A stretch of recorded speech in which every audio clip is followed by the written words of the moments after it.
Assalamualaikum warahmatullahi wabarakatuh. Puji syukur kita panjatkan kehadirat Allah Subhanahu wa Ta'ala, karena berkat rahmat dan hidayahnya lah sehingga video presentasi ini dapat diselesaikan dengan tepat waktu. Pertama-tama, perkenalkan, nama saya Lisna dengan NIM H04180005, Program Studi Pendidikan Fisika Universitas Sulawesi Barat, Angkatan 2018. Adapun tema atau judul pada presentasi kali ini yaitu model-model konsep kurikulum.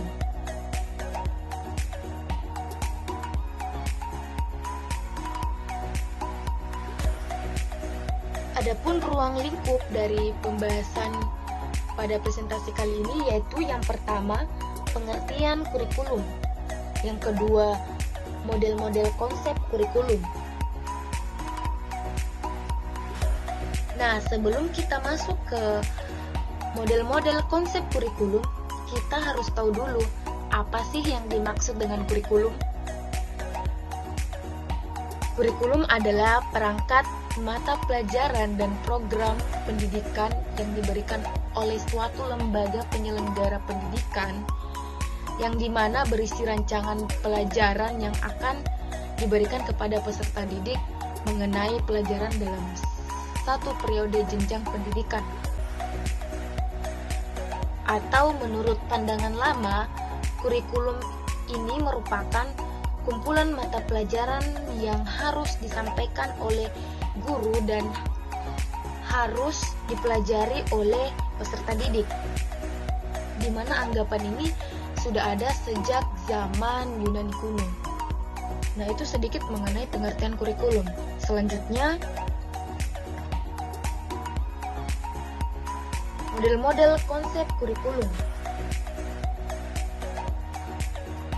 Model-model konsep kurikulum atau di dalam kurikulum menurut John D. Neil mengungkapkan ada 4 macam konsep, yaitu yang pertama, kurikulum akademik, yang kedua kurikulum humanistik, yang ketiga kurikulum rekonstruksi sosial, dan yang terakhir itu kurikulum teknologi.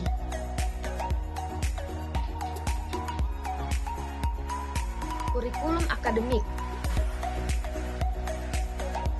Kurikulum akademik merupakan model tertua yang bersumber dari pendidikan klasik atau perennialisme dan esensialisme yang berorientasi pada masa lalu. Kurikulum ini sangat mengutamakan pengetahuan dan isi pendidikan, di mana isi pendidikan ini diambil dari setiap disiplin ilmu. Dan di sini juga guru sebagai penyampai bahan ajar dan mempunyai peranan penting. Di mana peranan pentingnya ini adalah guru ini harus menguasai semua pengetahuan yang ada dalam kurikulum, dan guru ini harus menjadi ahli dalam bidang studi yang diajarkan. Namun selain itu, guru juga harus mampu menjadi model bagi siswa atau peserta didik yang diajarnya. Selanjutnya, nah, di dalam kurikulum akademik ini ada yang namanya pendekatan perkembangan kurikulum akademik. Yang pertama, melanjutkan pendekatan struktur pengetahuan. Maksudnya itu adalah di sini siswa harus atau murid-murid ini harus belajar bagaimana memperoleh dan mengkaji fakta-fakta yang ada. Dan di sini siswa itu tidak harus hanya mengingat, tapi harus mengkaji juga, mengkaji fakta-fakta yang ada. Itu menurut pendekatan perkembangan kurikulum yang pertama. Yang kedua, studi yang bersifat integratif, di mana menurut pendekatan yang kedua ini adalah sini respon terhadap masyarakat yang menuntut model-model pengetahuan yang lebih komprehensif dan terpadu.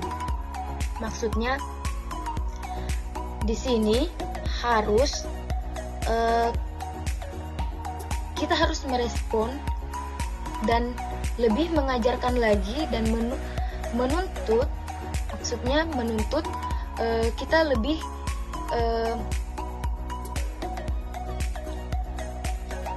mengajarkan lagi kepada masyarakat tentang ilmu pengetahuan sampai terpadu dan komprehensif menurut studi yang bersifat integratif. Pendekatan yang ketiga itu pendekatan yang dilaksanakan pada sekolah-sekolah fundamentalis. Maksudnya di sini itu adalah di sini guru harus mengajarkan berdasarkan mata pelajaran dengan menekankan atau guru di sini harus menekankan kepada peserta didik untuk membaca, menulis, dan memecahkan masalah-masalah matematis. Itu menurut pendekatan perkembangan yang terakhir atau yang ketiga. Selanjutnya, kurikulum humanistik. Kurikulum humanistik ini merupakan kurikulum yang berpusat kepada siswa atau student center dan lebih mengutamakan perkembangan afektif siswa di mana sebagai prasyarat dan sebagai bagian dari proses belajar. Kurikulum humanisme ini menekankan pada pendidikan yang integratif atau menyeluruh dan aspek afektif, di mana aspek afektif ini seperti emosi, sikap, dan nilai, dan aspek kognitif yaitu pengetahuan dan kecakapan intelektual. Pengikut dalam aliran ini meliputi seperti kritisi radikal. Maksud dari kritisi radikal ini adalah pendidikan yang bersumber dari aliran naturalisme dan romantisme. Di mana di sini kita lebih menekankan pendidikan pada upaya untuk membantu anak menentukan atau mengembangkan sendiri segala potensi yang dimiliki seorang peserta didik tersebut atau seorang anak. Itu apabila kita mengikut ke kurikulum humanisme ini atau sebagai pengikut humanisme. Selanjutnya, rekonstruksi sosial. Kurikulum rekonstruksi sosial ini lebih menekankan pada problem-problem atau masalah-masalah yang dihadapi murid dalam kehidupan bermasyarakat. Konsepsi kurikulum ini mengemukakan bahwa pendidikan bukanlah merupakan upaya sendiri, melainkan kegiatan bersama dan kerjasama.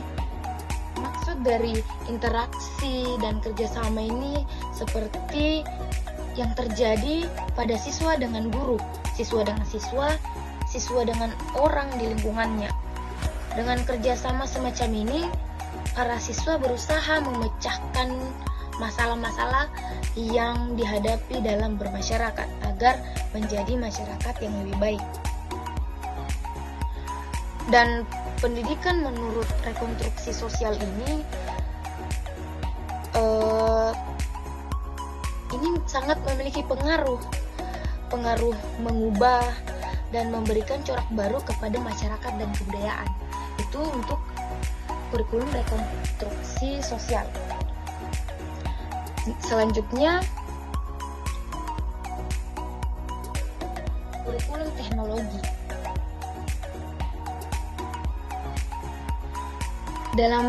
pandangan teknologi, kurikulum ini merupakan proses teknologi yang menghasilkan tuntutan kebutuhan yang mampu membuat keputusan, di mana kurikulum teknologi ini memiliki dua bentuk.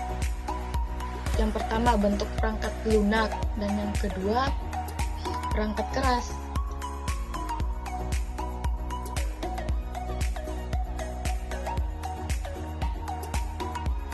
Teknologi pendidikan dalam arti teknologi alat atau teknologi pendidikan ini seperti teknologi alat ini lebih menekankan penggunaan alat-alat teknologi untuk menunjang efisiensi dan efektivitas pendidikan. Contohnya yaitu pengajaran berprogram, mesin pengajaran modul, dan pengajaran dengan pendekatan sistem. Dalam arti teknologi sebagai sistem, teknologi pendidikan ini menekankan penyusunan program atau rencana pelajaran dengan menggunakan sistem. Program pengajaran tersebut bisa semata-mata sistem, dapat juga berupa program sistem yang ditunjang dengan alat dan media, serta bisa juga program sistem yang dipadukan dengan alat dan media pengajaran. Dengan teknologi ini diusahakan, maka terjadi proses belajar mengajar, terutama dalam teknik mengajar dapat dikuasai sepenuhnya sehingga dapat menjamin hasil yang sama. Teknologi pendidikan memberikan dasar ilmiah dan empirik kepada proses belajar mengajar. Jadi, teknologi untuk bahan pembelajaran itu atau sistem belajar mengajar itu sangat bagus karena itu akan memberikan hasil yang bagus pula, sehingga bagus untuk direalisasikan dalam kehidupan sehari-hari kurikulum teknologi ini. Nah, itulah sedikit materi mengenai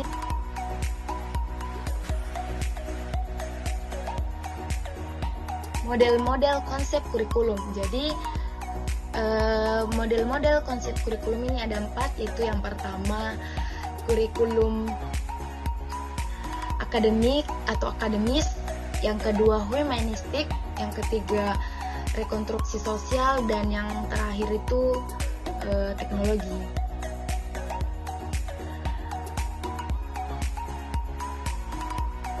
Jadi saya ucapkan banyak terima kasih.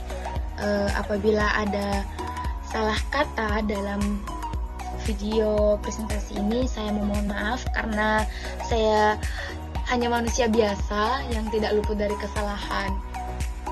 Dan saya berharap video ini dapat bermanfaat bagi penonton apabila ditonton, dan saya juga berharap semoga apa yang saya sampaikan ini bisa bermanfaat untuk saya sendiri dan bermanfaat untuk kita semua. Serta terima kasih kepada dosen pengampu mata kuliah telaah kurikulum fisika sekolah menengah ini, yaitu Ibu Mutmainah SPD MPD. Serta jangan lupa jaga kesehatan dan ikuti protokol kesehatan di pandemi COVID-19 ini. Terima kasih. Assalamualaikum warahmatullahi wabarakatuh.